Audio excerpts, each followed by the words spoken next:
Hello everyone, welcome. Welcome to this very special and important topic, today's discussion topic, which is why are we not successful in the bank PO exams? Some of you might be trying for 2-3 years, some of you might be trying for the previous 5-6 months, and some of you might be beginners, okay, but the rest of you, those who are not beginners, they have taken a couple of exams at least and have not tasted success still yet. So why is that happening? So that's the agenda of discussion. So obviously, to all of those students who have taken bank PO exams have not qualified for them, this session is going to help a lot. But it is also going to help those who are beginners, who are starting their bank PO preparation this time. This is also going to help them also, because you would understand from the start of your preparation that what are the things that you shouldn't be doing and what are the steps that you should take to avoid these things from happening, right? Okay. So to just have an idea about how you look at your performance, how you analyze your performance, how you analyze the reason of your not being successful in your bank PO exams, I had run a poll on our YouTube channel. So those who have participated in the poll, they know that what were the questions. For those who have not participated in the poll, I would give the link of the poll in the description and the pin comment. You can check that out, right? But essentially the poll was to understand what exactly is creating an impediment, a barrier in between us and our success. What is the barrier? Okay. So I had taken 4 possible reasons. First was weak concepts, second was lack of practice, third was can't score in mocks, and fourth one was messing up in actual test. And wanted to see what you feel about yourself. So the results of that poll I would share with you. You yourself can also go and participate in that poll. More than 900 people participated in that poll, right? And what we saw in that, out of these responses was that 50%, almost 50% feel that practice is the reason. So that red one, 49%, is practice. The blue one there, 17%, is concepts. So the first reason that I gave was concepts. I am not good at concepts and therefore I am not clearing my exam. So 17% feel that they lack conceptual clarity, right? Now practice, 49% feels that it is lack of practice or lack of adequate practice, which is resulting in unsatisfactory results.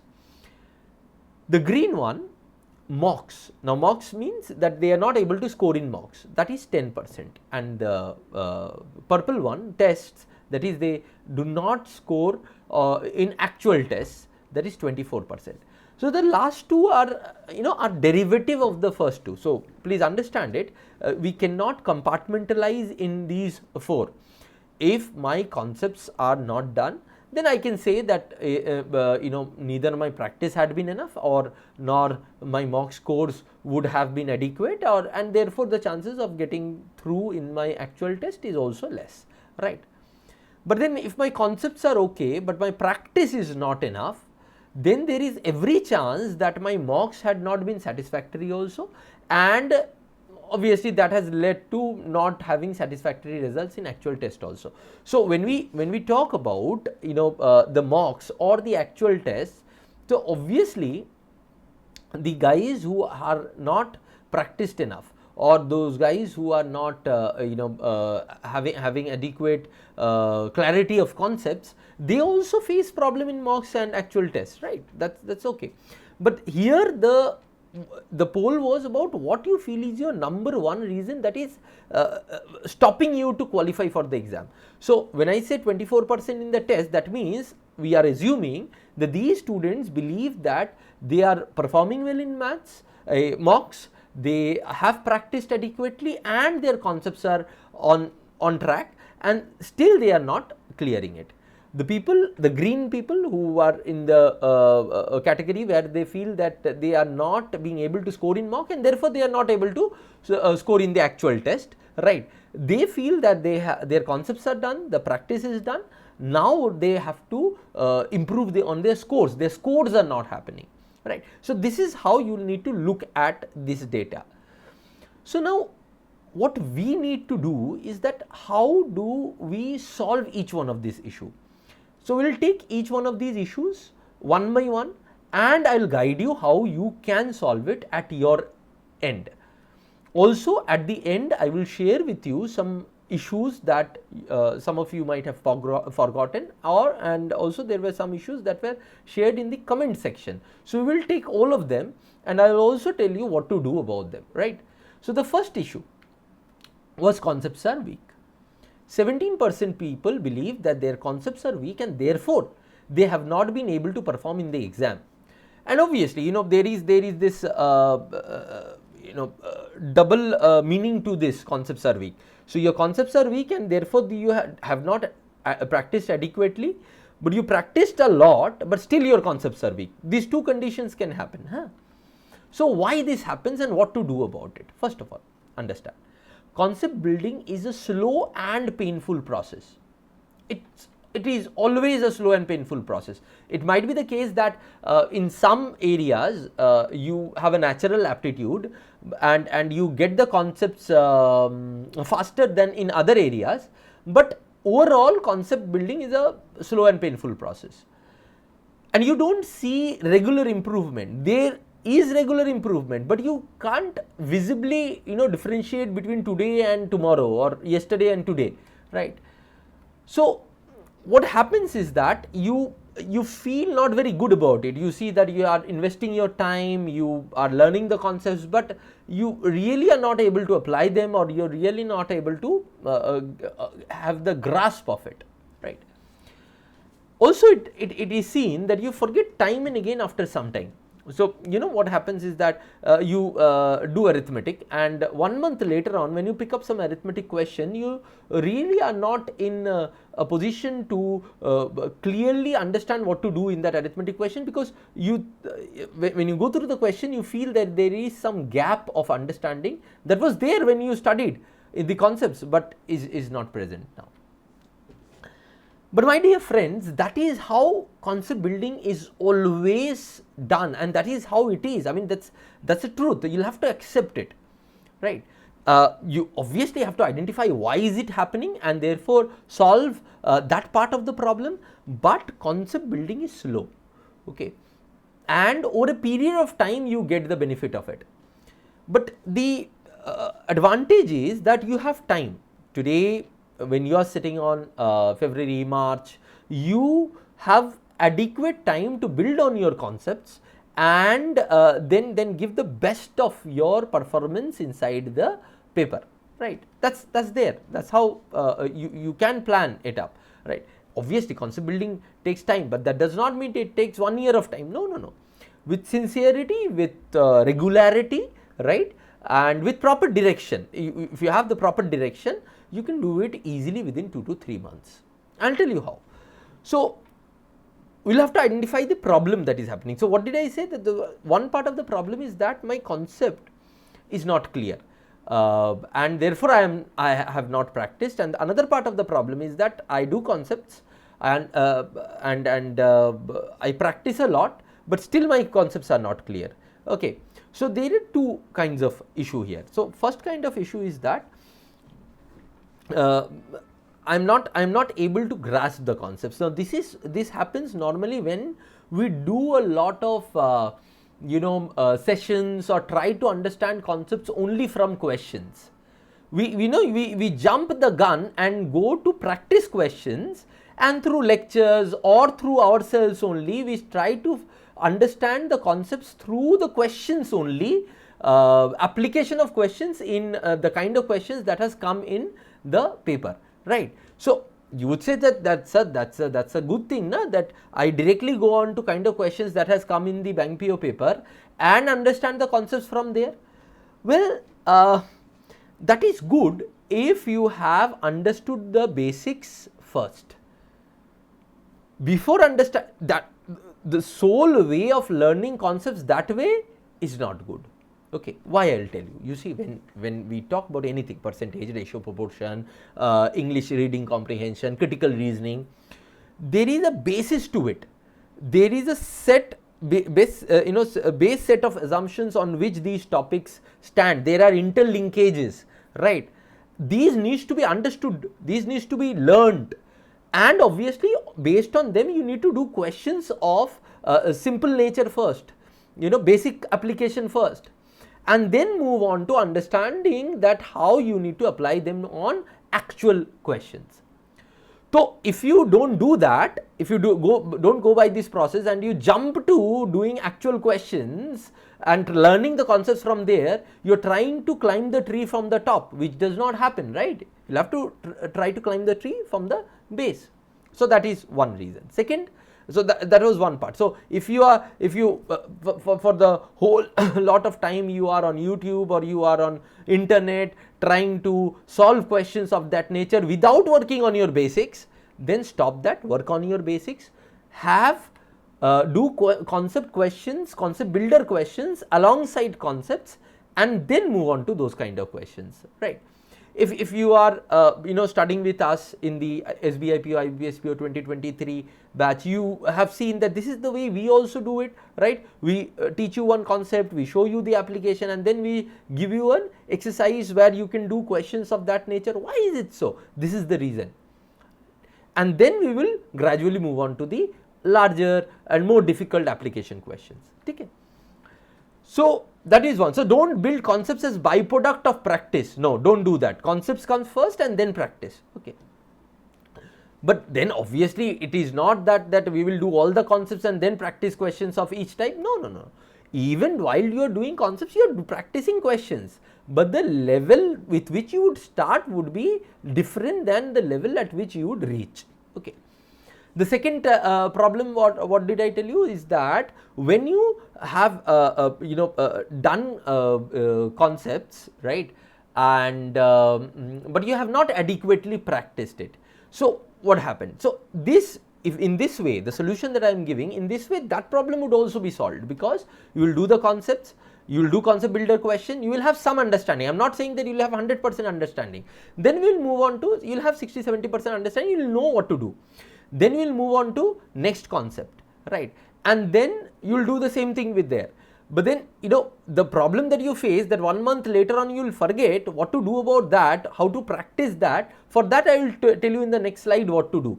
So for all of those who have done the concepts, understood the concept then, and have forgotten later on what they can do to ensure that that does not happen, I am going to tell you in the practice wala issue. Okay. So let's look at the practice wala issue, where almost 50% are saying that they face problem, and and it's so surprising that this is entirely in your control. This one issue is entirely in your control. Concepts, you might be at the how the teacher is telling you the concepts, or how you are understanding from the book the concepts. That might give you an understanding which might not be adequate, right? But then practice is entirely in your control, and still it is the most problematic area. Why? Because there are so many issues with practice. First, when to practice, how much to practice. For example, in the last slide I told you that alongside concepts we need to do practice, alongside basics we need to do practice. A lot of people miss that, right? So that when to do practice and how much is very necessary. So how much practice? So you have understood one or two major concepts, you do 30 questions on that, right? And move on to the next concept, right? So let's say in a particular topic there are 5 concepts, basic concepts, right? And that's how we divide our classes also. So those 5 concepts, 1 or 2 concepts you do one day, and then do 30 questions on them, then 1 or 2 concepts and then 30 questions on that, right? This way.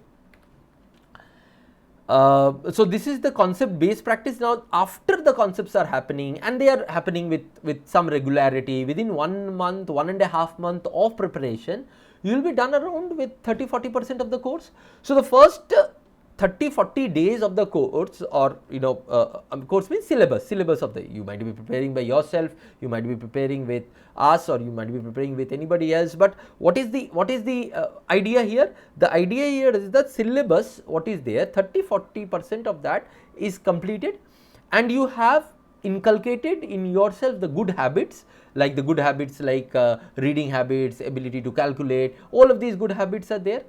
So then after that, it is time to revisit some of the older topics, to refresh your memory, to revise those concepts. But how do you revisit them? Obviously, if you have taken notes of the concepts, you will go through them, and we always suggest you to take notes of the concepts, because that way you can revise very fast. So you will go through them within 15-20 minutes of each concept, and then you will take topic tests. Okay. So whichever mock test series you are taking, from them take topic tests. Topic tests of percentage, topic tests of ratio proportion, topic tests of RC, CR, such kind of thing. Then after majority of your concepts are done, are over, at that point you start your sectional and mock tests. Now there is another issue that happens, is that a lot of you start mock tests from day 1 or from the first 15 days. Because you have heard that mock tests are important, therefore you always have that impatience in you that let's start mock test, Arey, what would happen if you start mock test at the start? First of all, you will not be able to do questions, that's for sure. And when you are not able to do questions, when you are not able to score, that would either demotivate you, or you would come into a space where you are cheating yourself. You will look at the solution, you will go to the problem and try and find out some odd solution, and you would waste that time. Rather than building concepts, you would be doing these stuff. Okay, so don't do that. So after majority part of our concepts are done, that means 60 to 70% of your concepts are done, then take sectional mock test. Sectional test means English test, quant test, DI test, overall test. And understand, in each one of these tests, when you take sectional test and mock test, understand how you could have done better. That means analysis of the paper. Analysis of the paper is very important. Without analysis, it does not make any sense. We'll talk about analysis in the mock part of it, because and there you would understand how you can do it, and you can replicate it in the sectional test also. But understand how you could have done better, at least where you could have scored more. Okay. And this is the stage where you start identifying the difficulty level of the questions. Okay. So if you are studying with us, you would notice that there are lectures of advanced practice where I would tell you what kind of question it is, how difficult it is, average level difficulty, high level difficulty, low level difficulty. So in that way, and time would be assigned that way. So in that way, what would happen is that in your habit, you would inculcate the idea of identifying the difficulty level. This you can do by yourself also. Okay. So when you take to sit to take a sectional test or a mock test, the questions where you took more time to understand, to do them, you would understand that their difficulty level is more, until unless there is a conceptual problem in that particular topic, right? The difficulty level is more, and then you can plan accordingly. This is important because this is going to help us in the next two areas. So the next issue was mock scores. We don't score in mocks. So 10% of you thought that mock scores are something that are hampering your chances in the actual paper. It can hamper in two ways. First of all, you get demotivated and you do not perform in the actual test, and secondly, you are not able to capitalize on your knowledge. You have the knowledge, but you are not able to capitalize on the knowledge and score in the exam. Okay. So why it happens? I understand this stage is very, very frustrating, because this is the place where you have your concepts are done, you have practiced a lot, you are not one of those insincere kids who have not done enough to deserve a good score. So for you it would be frustrating, but that should not result in you being a compulsive mock taker. You see, you have done your you have done your concepts, you have done your practice. After that, you would feel that every day I should take 2 mocks, right? If it is prelim mock, 2 mocks. If it is main mock, 1 mock, right? That shouldn't happen. Why? Because mocks without analysis does not make any sense. And if you are going to analyze a mock, then you'll have to invest time in it. For example, if you are going to analyze a prelims mock, you will take around 1.5 to 2 minutes to it. How to analyze? We have done it in detail in our previous sessions. You can just go through the playlists of Merit Shine and you get amazing lectures where we have told you how you should analyze your mocks. Because if you don't analyze your mocks and you do not find where you could have scored more, which questions you could have picked up better, which question you could have chosen to save on time, right? If you don't do these things and do not build your time management skills, your question selection skills in this stage, then you are not doing any justice to mock taking. Mock taking only matters if you are doing these two things. You are learning time management, you are learning question selection. Then only mock taking makes sense, and that comes through analysis. Okay. And the analysis technique I have already told you has been shared with you in multiple sessions of ours, how to score better in mocks wale sessions. Also, you can use this analysis technique in your sectional tests also, not topic tests but sectional tests. One section full test, you can use them.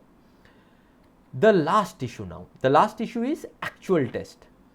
Actual test you can't perform. You perform in mocks, your concepts are done. Obviously, you perform in mocks, your concepts are done, your practice are done.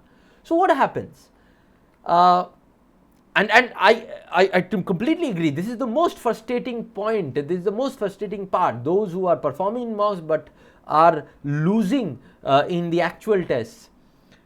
It can happen in for multiple reasons. One, performance pressure. You panic because of stress. Stress can be two types: macro, micro. Macro means you have a stress that if you don't clear this exam, what would happen? How would your family members look up to you? What would they think about you? These are macro, unrelated macro things. Okay. So, and another is micro, which is inside the paper. You went through the paper, you were taking the paper, and you mismanaged the time in some part of it or in one section, and then you panic that okay, I have mismanaged my time, I have mismanaged this section, now I am out of the race, right? So for the first one, you need to tell yourself very strongly that this is something that I cannot think inside the paper. This is something, even if it comes with a lot of emotions, I'll have to stop it. It is you and only you who can control that emotion. What your family would think, what your friends would think, what anyone would think about you, what would happen to your future, all of these thoughts, you can have them at your leisure after the exam, but not inside the exam. That's suicidal, right? So you'll have to have more control over yourself. You'll have to build self-control. You can try meditation. You can try, over the period of the next 6 months, till the exams are coming, you can try training yourself, your mind, through meditation, through exercises, on being calm, right? To focus all your energies on the positive things. These you can try, okay? Because we cannot do that, that would be suicidal. Now the second kind is you have mismanaged the time in one end or the other, and then you have forgotten, you just messed it up.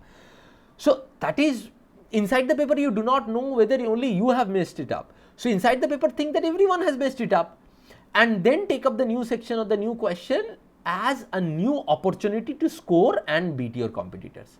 That should be the attitude inside the test, okay? So don't panic, don't come into performance pressure from either one of these reasons. That will not help you. And if time management and question choosing is one of the reasons why you are failing in the actual test, then mock analysis would help. Then your actual problem does not lie in the test, but in the mock analysis.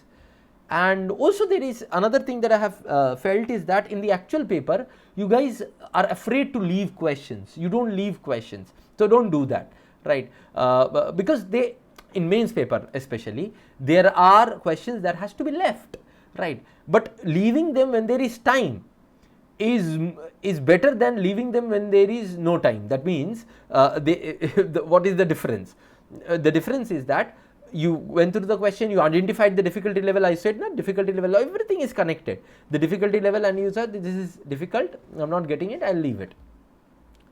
Vis-a-vis, you banged your head on those difficult questions, and you in the section, at the end of the section you were left with 5-7 questions which were unattempted. You could have done 4 questions out of that, but they were unattempted because you did not get time to go through those questions.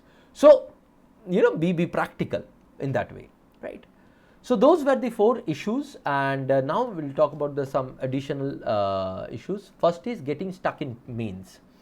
Now a lot of people feel that they clear prelim again and again, but they are not able to clear mains. Now why is that? Okay, there can be multiple reasons for it. You see, not clearing mains is not a separate event. You see, if your concepts are lacking in some aspects, then in mains, because there are advanced application on those concepts, you might not clear your main due to that reason also. Acha, you have done your concepts are clear, but when it comes to time management in bigger questions, time consuming questions, you just don't know what to do. So for that, what would help you? Your mains mock analysis would help you a lot, right? I have seen a lot of times during the mains mock, people analyze lesser and they are in that loop of taking more and more mocks. Don't do that. That might be one of the reasons why you are getting stuck in mains. And if it is stress and panic, we have already talked about it. The second issue that some of you shared with us was that exam after exam, how do I keep myself motivated? Right, last season there were so many exams one after another, and then the results also start coming between the exams. How should we keep ourselves motivated? Now my dear friend, please understand this, that exam after exam, if you have multiple exams, that means what? You have multiple opportunities, right? So how do you want to look at it? You want to look at it from the negative perspective that I am having to take so many exams, or you want to look at it a positive aspect of it, that there is another opportunity waiting for me. Please understand, once your preparation is done from the concept and practice part, you do not need to do separate things for every exam. The same preparation is going to help you in every exam, right? So you can also look at it like every exam is like another mock. Okay, so you take 20 mocks, right? So why not take 10 exams as 10 mocks? Okay, right? So this is how you should orient yourself and keep yourself motivated. First of all, you should not be taking the whole tension and stress about every exam, because then your energy levels would come down, right? Treat them as another mock. Try to treat them as another mock. It's difficult, but it's possible. It would not be as another mock exactly, but you would feel a lot of pressure coming down from your mind. And finally, this is the most heartbreaking thing, is losing by 2 to 3 marks and not knowing what the reason is. See, most of the cases, it's a high competition, no doubt about it, and there is some amount of luck is also involved, because you get stuck in an odd question and you could have done 4 more questions which could have been correct, and you should have been inside the cutoff. But having said that, this is exactly what mocks and analysis and our identification of difficult questions and our practice is making us capable of not losing, right? That means that once we are in a position where we are clearing every mock by a margin, not by 1 or 2 marks, by a margin of 7, 8, 10 marks, then you would seldom face this problem of losing by 2 to 3 marks in actual tests. You will not face that. It is when you are on the borderline you face that problem. So if you are working on the base, that is concepts, practice and mocks analysis, then your test would automatically become a byproduct. Only test is the byproduct. The other 3 are not byproduct. Other 3 are investment to getting that result, right? Okay. So target to clear by a margin, not marginally, and you see things are falling into place. Okay, so hope this session helps you to plan your studies. You have time now, right? Those who have joined us and are preparing with us, they now know the reason why we do things the way we do. Just follow that sincerely and you would be in the right position. Those who are preparing by yourself, now they know how to plan their studies so that they do not get into this trap. Okay, so that would be all for today. All the best.